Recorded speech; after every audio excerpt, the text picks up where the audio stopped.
നമസ്കാരം. Attention please എന്ന പരിപാടിയിലേക്ക് സ്വാഗതം.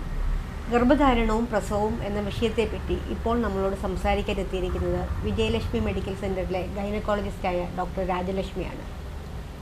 സ്വാഗതം. നമസ്കാരം. ഡോക്ടർ, ഗർഭധാരണത്തിന് ഏറ്റവും അനുയോജ്യമായ പ്രായം ഏതാണ്?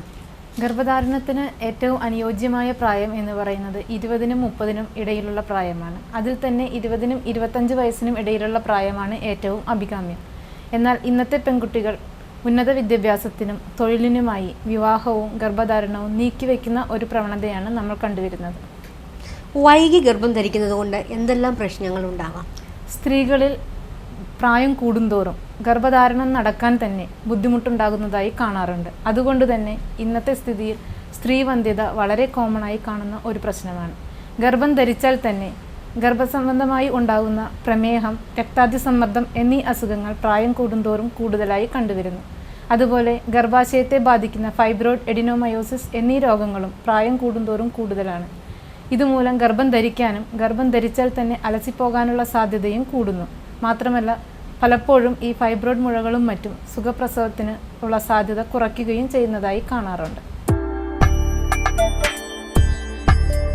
ഗർഭിണിയാകുന്നതിന് മുമ്പ് എപ്പോഴെങ്കിലും ഒരു ഡോക്ടറെ കണ്ട് എന്തെങ്കിലും ഉപദേശങ്ങൾ സ്വീകരിക്കേണ്ടതുണ്ടോ?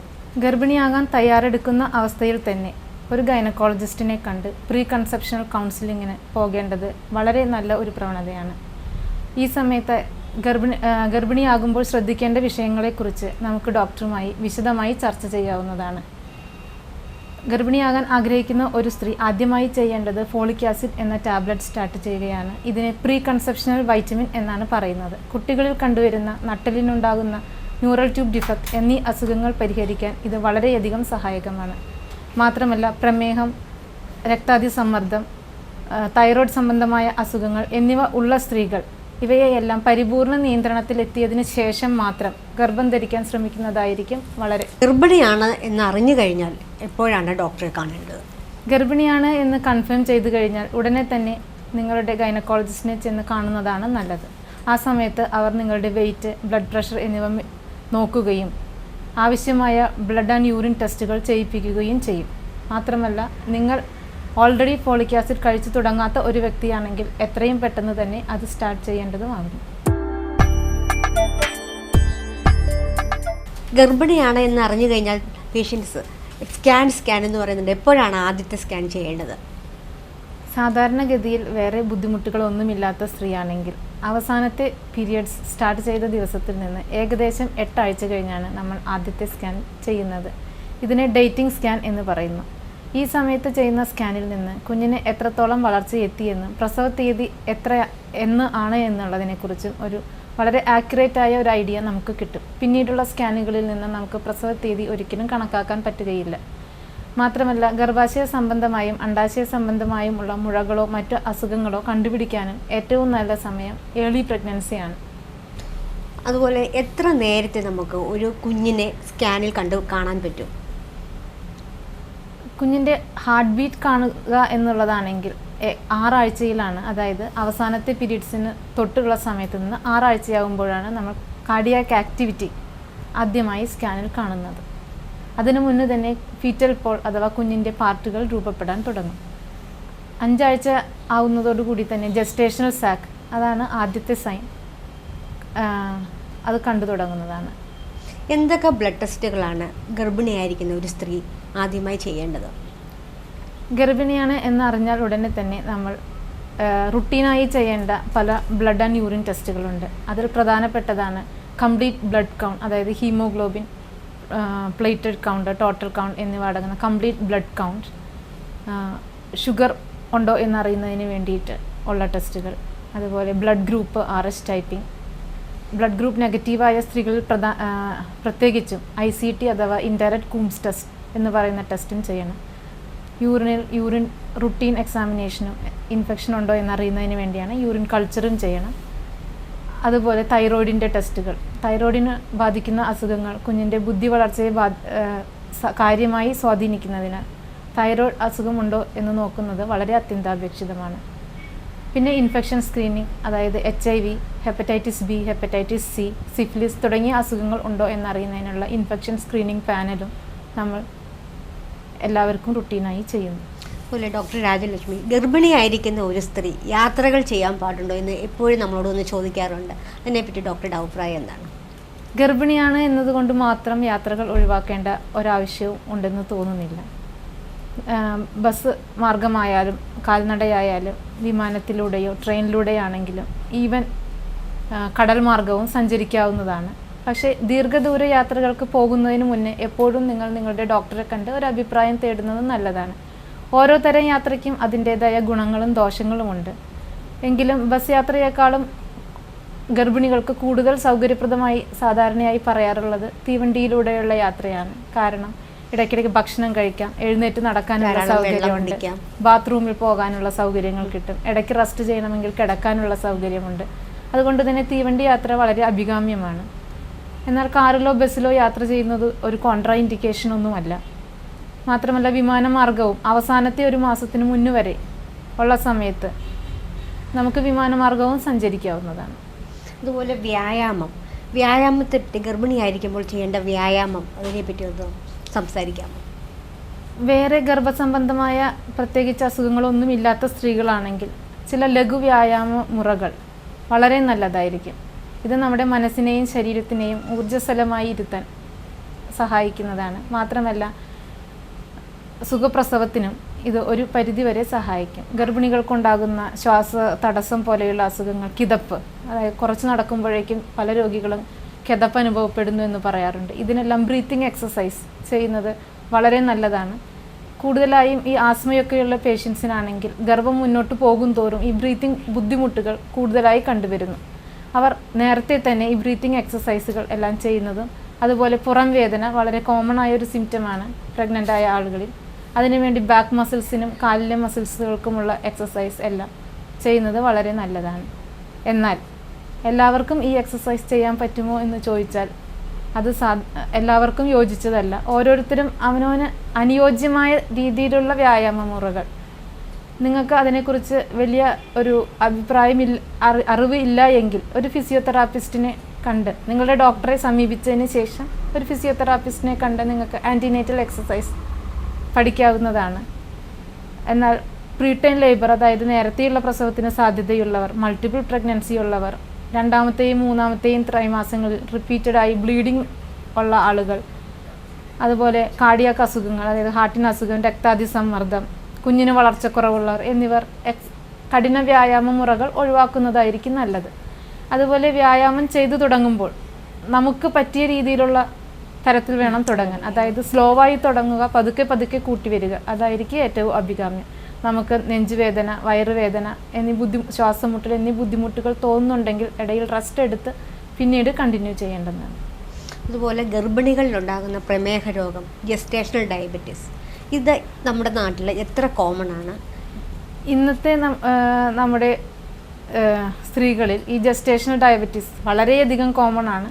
ഇൻസുലിൻ എടുക്കേണ്ടി വരുന്ന ആളുകളുടെ എണ്ണം 10-20% വരെയാണ്. പക്ഷേ ഇതിൻ്റെ പ്രവണത അതിലും കൂടുതലാണ്. ഏകദേശം 30-40% വരെ ആളുകൾ.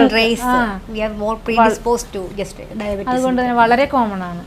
അതിൽ കുറച്ച് വിഭാഗം ആളുകൾക്ക് ഡയറ്റിലൂടെയും എക്സസൈസിലൂടെയും ഷുഗർ കൺട്രോൾ ചെയ്ത് നിർത്താനാകും. അത് പറ്റാതെ വരുന്ന സാഹചര്യത്തിലാണ് നമ്മൾ ടാബ്ലറ്റുകളോ അതുപോലെ ഇൻസുലിനോ ഒക്കെ സ്റ്റാർട്ട് ചെയ്യുന്നത്. ഏത് വിധേനയായാലും ബ്ലഡ് ഷുഗർ നിയന്ത്രണത്തിൽ തന്നെ നിർത്തണം, പ്രസവം കഴിയുന്നത് വരെയെങ്കിലും.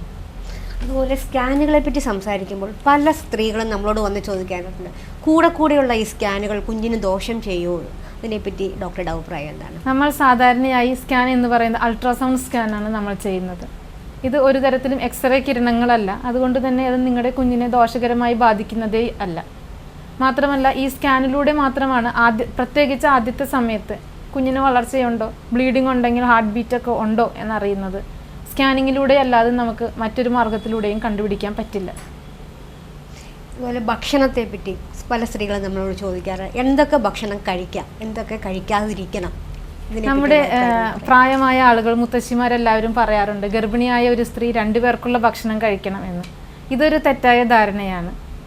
ഗർഭിണിയായ സ്ത്രീക്ക് നോർമൽ വെയിറ്റ് ഒക്കെയുള്ള ഒരു സ്ത്രീ ആണെങ്കിൽ, ഹെൽത്തി ആയ ഒരു സ്ത്രീ ആണെങ്കിൽ രണ്ടാമത്തെ ത്രൈമാസത്തിൽ ഒരു 300 കാലറിയും മൂന്നാമത്തെ ത്രൈമാസത്തിൽ ഏകദേശം ഒരു 200 കാലറിയുമേ അധികമായി കൺസ്യൂം ചെയ്യേണ്ട ആവശ്യം വരുന്നുള്ളൂ. മാത്രമല്ല ഇതിൽ തന്നെ സാധാരണയായി 6 കിലോ മുതൽ 16 കിലോ വരെയാണ് സ്ത്രീകൾ ഗർഭാവസ്ഥയിൽ വെയിറ്റ് കൂടുന്നത്. അത് തന്നെ അത്ര തന്നെ ഇത്ര ശതമാനം കൂടിക്കൊള്ളണം എന്ന ഒരു നിബന്ധനയുമില്ല. ഹെൽത്തി ആയിട്ടുള്ള ഒരു സ്ത്രീക്കാണെങ്കിൽ സാധാരണഗതിയിൽ ഇതുപോലെ വെയിറ്റ് 6 to 18 കിലോഗ്രാം വരെ കൂടാറുണ്ട്. എന്നാൽ അമിതവണ്ണമുള്ള സ്ത്രീകളിൽ അത്രയും അതിലും കുറവ് വെയിറ്റ് കൂടിയാൽ മതി. എന്നിരുന്നാലും പ്രഗ്നൻസി ഒരിക്കലും ഡയറ്റിങ്ങിന് പറ്റിയ ഒരു സമയമല്ല.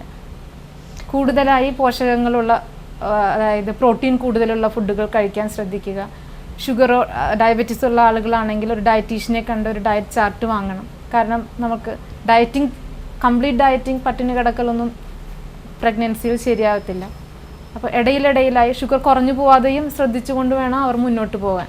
ഷുഗറുള്ള ആളുകളിൽ അങ്ങനെയുണ്ട്, പെട്ടെന്ന് അവർ ഭക്ഷണം പാടെ അങ്ങ് കുറച്ച് കളയും. അപ്പോൾ ഷുഗർ ലെവൽ താഴുകയും അതിൻ്റേതായ ബുദ്ധിമുട്ടുകൾ ഉണ്ടാകുകയും ചെയ്യും.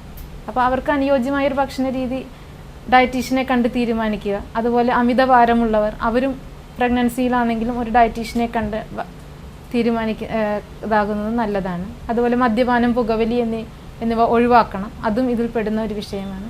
പിന്നെ എത്ര തന്നെ പോഷകമുള്ള ആഹാരം കഴിച്ചാലും നമുക്ക് സപ്ലിമെൻറ്റ് ചെയ്യേണ്ടി വരുന്ന ഘടകങ്ങളാണ് ഫോളിക് ആസിഡ്, അയേൺ, കാൽഷ്യം എന്നിവ. അതുകൊണ്ട് തന്നെ ഇതിൻ്റെ സപ്ലിമെൻറ്റേഷൻ പ്രഗ്നൻസിയിൽ എടുക്കേണ്ടി വരും. അയണും കാൽസ്യത്തിൻ്റെയും കാര്യം പറഞ്ഞപ്പോഴാണ് പല സ്ത്രീകളും നമ്മളോട് വന്ന് പറയാറുണ്ട്, അയൺ ഗുളിക കഴിക്കാൻ പറ്റുന്നില്ല, ഛർദ്ദിക്കാൻ വരുന്നു. നമ്മൾ അങ്ങനെയുള്ള അവരോട് എന്താണ് ഉപദേശമാണ് നൽകേണ്ടത്? അയൺ ഗുളികയ്ക്ക് സാധാരണയായി ഗ്യാസ്ട്രൈറ്റിസ്, അതായത് ഗ്യാസിൻ്റെ ബുദ്ധിമുട്ട്, നെഞ്ചരിച്ചിൽ, കോൺസ്റ്റിപ്പേഷൻ, ചിലവർക്ക് ഡയേറിയ, വോമിറ്റിംഗ് എന്നീ ടെൻഡൻസികളെല്ലാം ഉണ്ടാകാറുണ്ട്. നമുക്ക് പലപ്പോഴും ചില ബ്രാൻഡുകൾ ചില ആളുകൾക്ക് അനുയോജ്യമായി തോന്നാറുണ്ട്. അതുപോലെ ചില സമയത്ത് അപ്പോൾ നമ്മൾ സമയം മാറ്റി നോക്കുക, അയണിൻ്റെ ബ്രാൻഡ് മാറ്റി നോക്കുക. പിന്നെ അയൺ റിച്ച് ഫുഡ് കഴിക്കാൻ കൂടുതലായി ശ്രദ്ധിക്കുക. ഒരു നിവൃത്തിയുമില്ല, ഒരു തരത്തിലും അയൺ ടോളറേറ്റ് ചെയ്യാൻ പറ്റാത്ത ഒരു വ്യക്തിയാണെങ്കിൽ ചിലപ്പോൾ ഇഞ്ചക്ഷനായും അയൺ കൊടുക്കേണ്ടി വരാറുണ്ട്. ഗർഭാവസ്ഥയിൽ ഉണ്ടാകുന്ന BP, ജസ്റ്റേഷണൽ ഹൈപ്പർ ടെൻഷൻ, ഇത് എത്ര ഫ്രീക്വൻ്റ് ആണ്, എത്ര കോമൺ ആണ് നമ്മുടെ നാട്ടിൽ? ഗർഭാവസ്ഥയിലുണ്ടാകുന്ന പ്രഷർ എന്ന് പറയുന്നത് ഇപ്പോൾ ഒരു 10-15% വരെ സ്ത്രീകളിൽ കാണാറുണ്ട്. ഇപ്പോൾ അതിൻ്റെ ഇൻസിഡൻസ് കൂടി വരികയാണ്. നമ്മുടെ അമിതഭാരം, വൈകിയുള്ള ഗർഭം, ഇതെല്ലാം ഇതിന് കാരണമായിട്ട് കാണുന്നു. പ്രഷർ കൃത്യമായി കൺട്രോൾ ചെയ്ത് വെച്ചില്ല എങ്കിൽ പിന്നീട് അപസ്മാരം, അതായത് എക്ലാംസിയ എന്ന് പറയും, വരാനുള്ള സാധ്യതയും കുഞ്ഞിന് ദോഷം സംഭവിക്കാനുള്ള സാധ്യത, കുഞ്ഞിനും അമ്മയ്ക്കും തന്നെ ജീവന് പോലും ഹാനികരമായേക്കാം. അതുകൊണ്ട് തന്നെ എല്ലാ വിസിറ്റിലും ബ്ലഡ് പ്രഷർ നമ്മൾ മോണിറ്റർ ചെയ്ത് പോകണം, ആദ്യത്തെ വിസിറ്റ് മുതൽ. എന്നാൽ ഈ ജസ്റ്റേഷണൽ ഹൈപ്പർ ടെൻഷൻ എന്ന് പറയുന്നത് സാധാരണയായി പ്രഷർ ഇല്ലാത്തവർക്ക് വരുന്ന, ഗർഭാവസ്ഥയിൽ വരുന്ന പ്രഷറിനെയാണ്. അത് സാധാരണയായി ഒരു സെക്കൻഡ് ഹാഫ്, അതായത് 20 ആഴ്ചയ്ക്ക് ശേഷമാണ് കാണുന്നത്.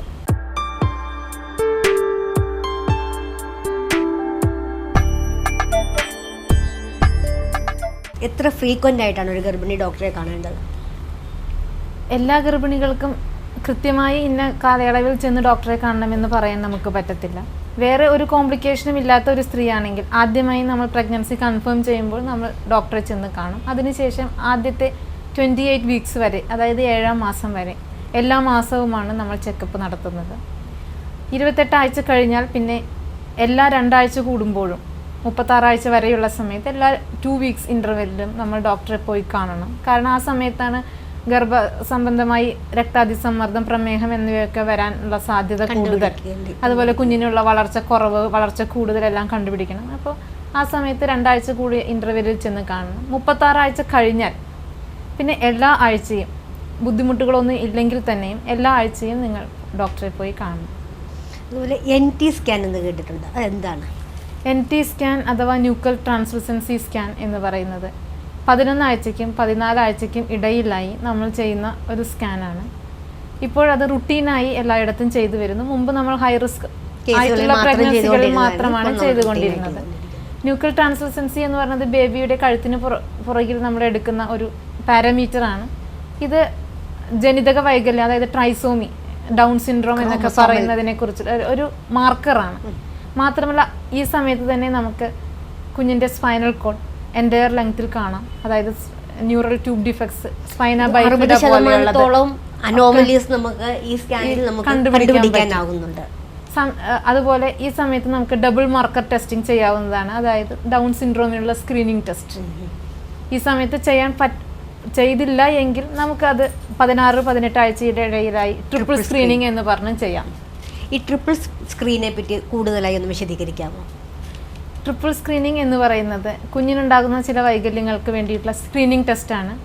സ്ക്രീനിങ് ടെസ്റ്റ് എന്ന് പറയുമ്പോൾ അത് ഒരിക്കലും ഒരു ഡയഗ്നോസിസ് കൺഫേം ചെയ്യുന്നതിനുള്ള ടെസ്റ്റല്ല. ഈ കുട്ടിക്ക് ഈ അസുഖങ്ങൾ വരാനുള്ള സാധ്യത കൂടുതലുണ്ടോ, എത്ര പെർസെൻറ്റേജ് ഉണ്ട് എന്ന് മാത്രമേ അത് കാണിക്കുന്നുള്ളൂ. അങ്ങനെ പോസിറ്റീവ് കണ്ടാൽ നമ്മൾ ആംനിയോസെൻറ്റസിസ് എന്ന് പറയും, ഡയഗ്നോസ്റ്റിക് ടെസ്റ്റുകൾ ചെയ്യേണ്ടതാണ്. അത് ചെയ്യേണ്ടി വരും. ഇതിൽ അമ്മയുടെ ബ്ലഡിലെ ഹോർമോൺ ലെവൽസ്, അമ്മയുടെ പ്രായം, അതായത് നമ്മൾ ഡേറ്റ് ഓഫ് ബർത്ത് വെച്ച് കാൽക്കുലേറ്റ് ചെയ്യുന്ന അമ്മയുടെ വെയിറ്റ്, ബേബിയുടെ ജസ്റ്റേഷണൽ ഏജ് കറക്റ്റ് ആയിട്ടുള്ളത്, അതുപോലെ കുഞ്ഞിൻ്റെ ചില മെഷർമെൻറ്റ്സ്, അതായത് CRL BPD എന്നൊക്കെ, ഇതെല്ലാം എടുത്ത് കമ്പ്യൂട്ടർ ബേസ്ഡ് ആയ ഒരു അൽഗോരിതം വഴി ഈ പറഞ്ഞ ജനിതക വൈകല്യങ്ങൾക്കുള്ള റിസ്ക് കണക്കാക്കുന്നു. ഇതിൽ കൂടെ കണ്ടുപിടിക്കാൻ പറ്റുന്ന വൈകല്യങ്ങൾ എന്ന് പറയുന്നത് ഈ trisomy 21, trisomy 18, neural tube defect എന്നിവയാണ്. ഈ ടെസ്റ്റിൽ പോസിറ്റീവ് അതായത് ഹൈ റിസ്ക് എന്നൊരു റിസൾട്ട് വന്നാൽ നമുക്ക് ഒരിക്കലും പേഷ്യൻറ്റിനെ നിങ്ങളുടെ കുഞ്ഞിന് ഇതുണ്ട് എന്ന് പറഞ്ഞ് പേടിപ്പിക്കുകയോ പ്രഗ്നൻസി ടെർമിനേറ്റ് ചെയ്യേണ്ടതോ ആയ ആവശ്യമില്ല. നമുക്ക് ആംനിയോസെൻറ്റസിസ് ചെയ്യാം. ചിലപ്പോൾ അത് ഫോൾസ് പോസിറ്റീവ് റിസൾട്ട് ആയിരിക്കാം.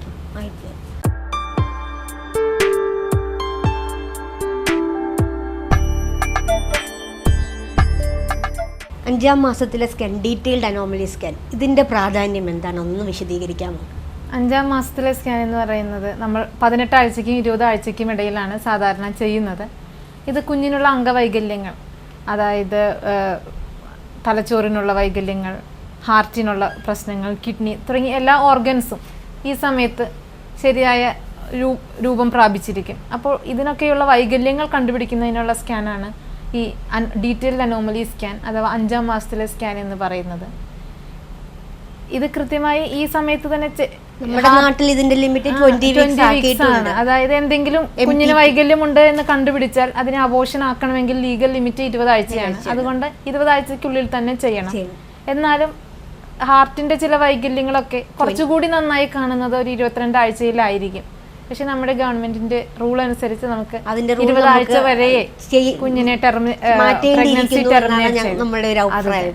അതിന്റെ ലിമിറ്റ് മാറ്റേണ്ടിയിരിക്കും. ലിമിറ്റ് കുറച്ചുകൂടെ എക്സ്റ്റെൻഡ് ചെയ്ത് 20 വീക്സ് അതായിരിക്കും നല്ലതായിരിക്കും. അറ്റൻഷൻ പ്ലീസ് എന്ന പരിപാടിയിൽ ഇപ്പോൾ നമ്മളോടൊപ്പം ഉണ്ടായിരുന്നത് വിജയലക്ഷ്മി മെഡിക്കൽ സെന്ററിലെ ഗൈനക്കോളജിസ്റ്റായ ഡോക്ടർ രാജലക്ഷ്മിയാണ്. നന്ദി.